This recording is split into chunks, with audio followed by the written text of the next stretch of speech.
So once you've written your introductory paragraph with a strong kind of solid thesis statement, then you're going to move into the body of your essay. And this is going to be at the heart of your analysis of the text. But the one thing to think about when you're writing the body of your essay is the structure. You've got to have a good, solid structure for your analysis so that you can kind of put that flesh and that meat on that skeleton. So the bare bones of your paragraph should follow this kind of following format. Forgive me if you had me in 111 and this is kind of review, but every body paragraph should have it's like a slice of pie, essentially. Delicious, flaky, crusty, ooey gooey filled pie. And that basically means you have a point or a topic sentence, illustrations or examples from the text, your use of your primary source, and the E, because this is not much a pie, and not the pie that you can eat, you have to have an E or an explanation. That's your analysis where you kind of explain the significance of these illustrations and how they all connect to your point. So for your P, your topic sentence for this paper should tell me, or I'm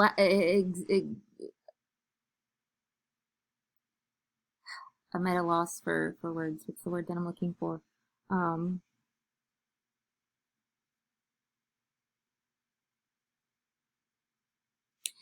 Identify. You should identify the rhetorical strategy that your paragraph will discuss and analyze. Keep in mind that a rhetorical strategy is not logos, ethos, or pathos. Those are not strategies. When I mean strategy, I mean comparison, contrast, cause and effect, narrative, definition, figurative language, allusion, any number of the things that we talked about when we talked about specific rhetorical strategies. It is not a rhetorical appeal. That's another part of your paragraph. So your first, your topic sentence should be, should identify the strategy. So for example, to go along with my thesis statement that I gave you about Martin Luther King Jr. and letter from Birmingham jail, in order to effectively persuade his audience, remember my rhetorical strategy was what? It was allusion. King alludes to the cruel conditions in the South. The description of the ugly record of brutality throughout the country would be familiar to his audience. So I have kind of a combination, I guess, and kind of cheating a little bit, where there is this allusion to these conditions, but it's also descriptive. So it's descriptive allusion, so they kind of build on each other. But that is a good topic sentence because I know off the get-go that this paragraph is going to be talking about all of the allusions to the conditions in the South.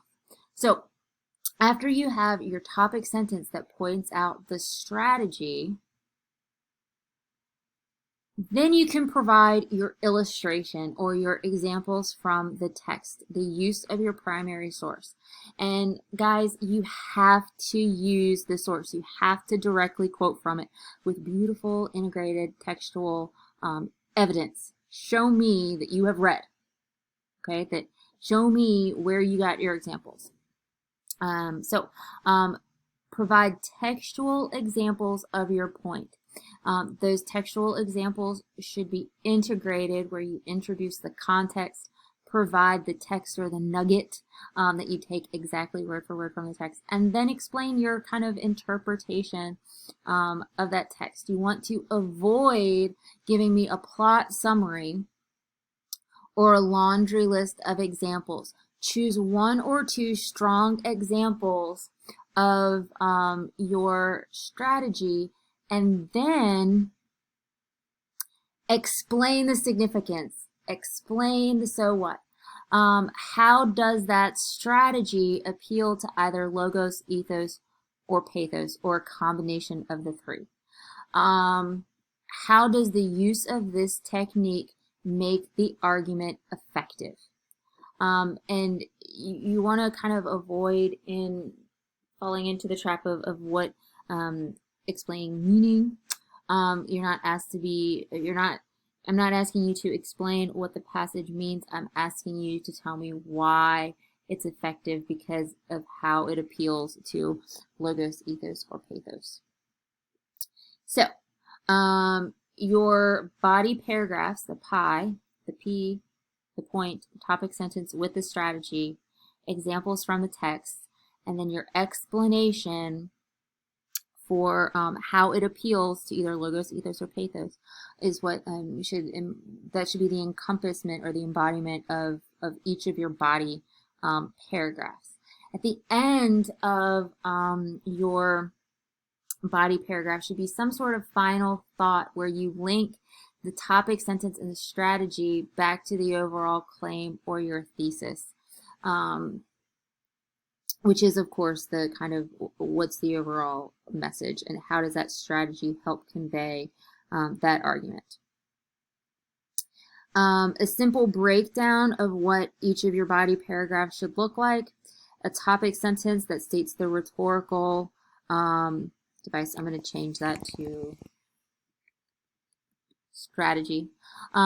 Linking to the thesis, and of course, between your second and third body paragraphs, you should have some sort of transitional phrase, followed by an introduction to the first example and quote, an explanation of the effectiveness and how it's related to either ethos, pathos, or logos.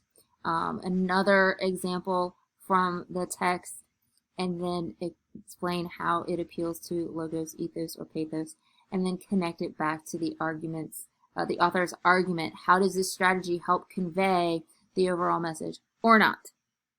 So that's what each of your body paragraphs should kind of look like, and you should have three of them. So finally, you should have a conclusion. You want to make sure that you summarize your main point, restate your thesis, in other words, and end with more than just a summary. You want to look at the larger implications from your analysis. And this is where you can kind of put your own interpretation of the argument at hand. Why should we care about this issue, this topic, this conversation that the author has kind of drawn us into?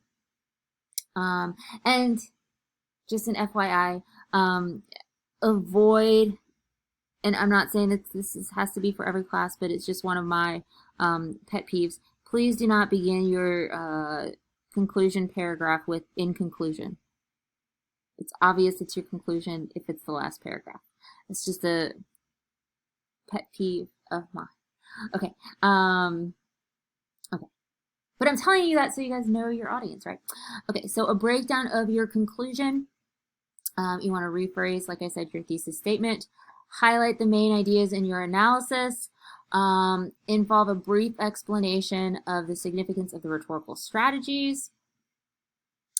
And then you think of, like I said, the larger implications addressed in the article. And why does that matter in the grand scheme of things? So this is it in a nutshell, your rhetorical analysis. I have an example. I'm avoiding giving you guys like a full example of a rhetorical analysis because I tend to use the same prompts in the same articles, because I think that these are really good articles and they're great articles to use for a rhetorical analysis, but I don't want to unduly influence you and kind of have you guys be influenced either way. But I am going to provide you guys with a good example of a thesis statement in regards to one of the articles.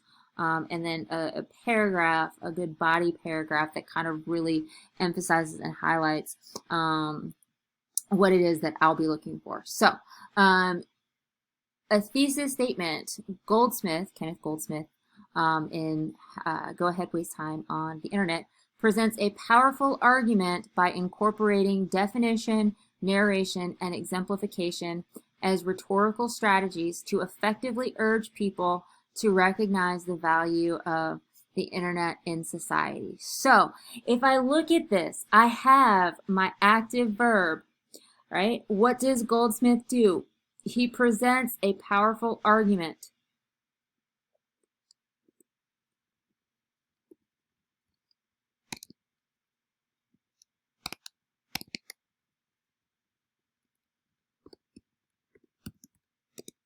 How does he do it?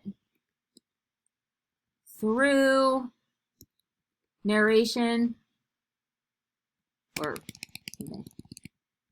definition, narration, and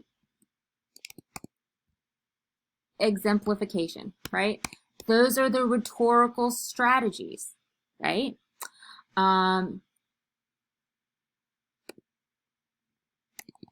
Why?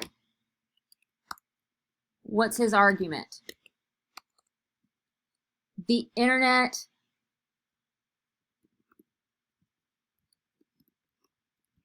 has value to society. That's basically one way you can interpret his article, that there is value to the internet to our society.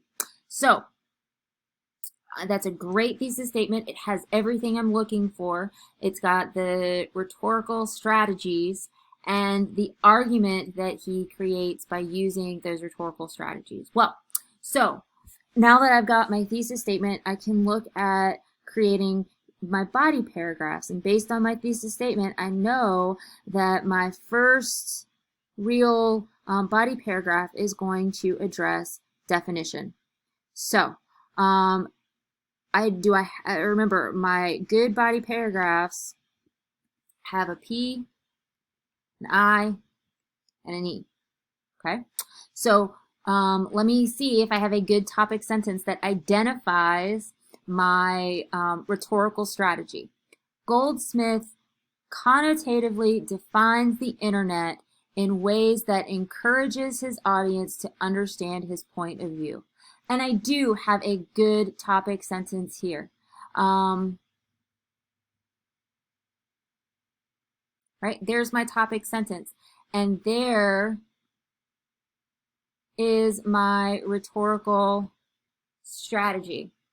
I say it in a different word, but it's still my rhetorical strategy because it has to deal with definition. And remember, there are two types of definition. There's informative, which is the dictionary, and then there's connotative, which is the way that the author views it. So, next, after I have my point, right, my definition, my strategy, the next thing that I'm going to have is illustrations of that example. So let's see if I have that. In the introduction of the text, Goldsmith defines the internet as, quote, a befuddling mix of the stupid and sublime.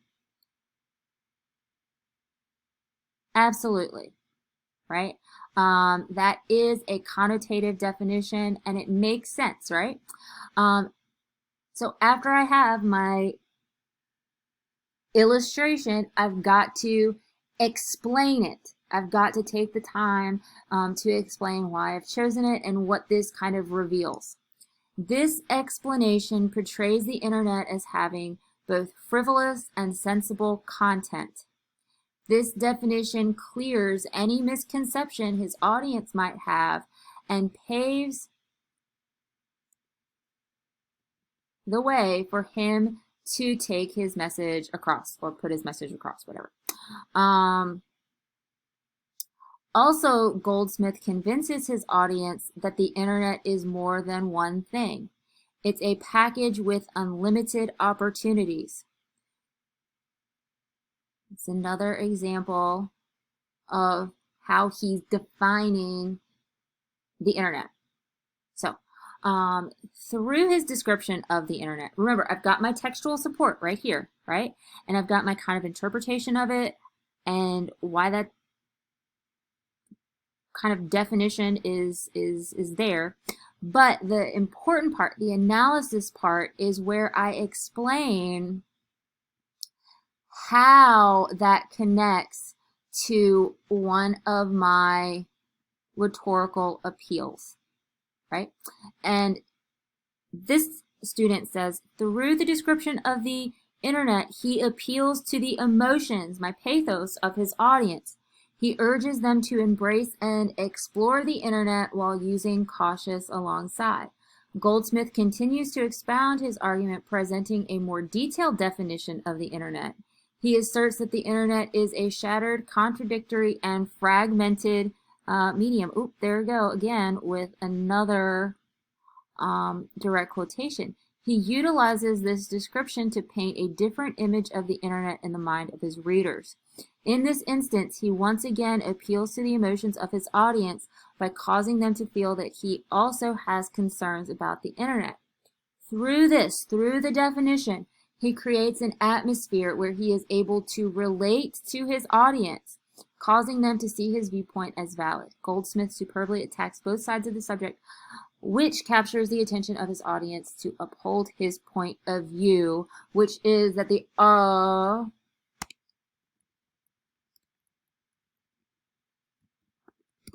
internet is valuable, right? That is a good example of a solid body paragraph because it has all of the elements that I'm looking for. It's got a strong topic sentence that identifies the strategy, examples of that strategy, and then an explanation of how that strategy helps appeal to one of my three persuasive appeals, either logic, pathos, or logos, pathos, or ethos. So that's a good way to, this is a great example for you guys to carry with you and to think about as you're kind of structuring your own paragraphs. I do want to mention really briefly that there is an outline on Canvas that kind of helps you get that if you want to use it, you probably should, because it really kind of helps visualize the various components of the essay and really helps you kind of visualize and put together the structure. Think of it as like a recipe. There's more than one way to skin a cat, not that I advocate skinning cats, but using the outline is a good way to kind of get it done. And if you want to be, creative and all that kind of stuff, that's fine too. But this is, make sure you look at the outline because it's really going to kind of help you guys write a kind of unfamiliar type of essay. Because this is a new, I think, type of writing for all of you. But it is going to test your critical reading skills, your analytical skills, and it's going to really kind of highlight your ability to structure and organize an essay. And it's going to help you figure out how to create more effective arguments, because that's where we're headed next. So please let me know if you have any questions, comments, or concerns about the essay. If you want me to look at a more detailed and visualized rough draft besides the rhetorical strategies thing that you guys turned in, I'd be happy to do so, but please make sure that you schedule a time to meet with me during my office hours for me to look over a rough draft. Don't just, kind of email them to me haphazardly, and because I'm going to want to talk to you about it during office hours. So let me know if you have any questions, comments, concerns, and I will be happy to talk with you, and I look forward to see what you guys come up with for your rhetorical analysis.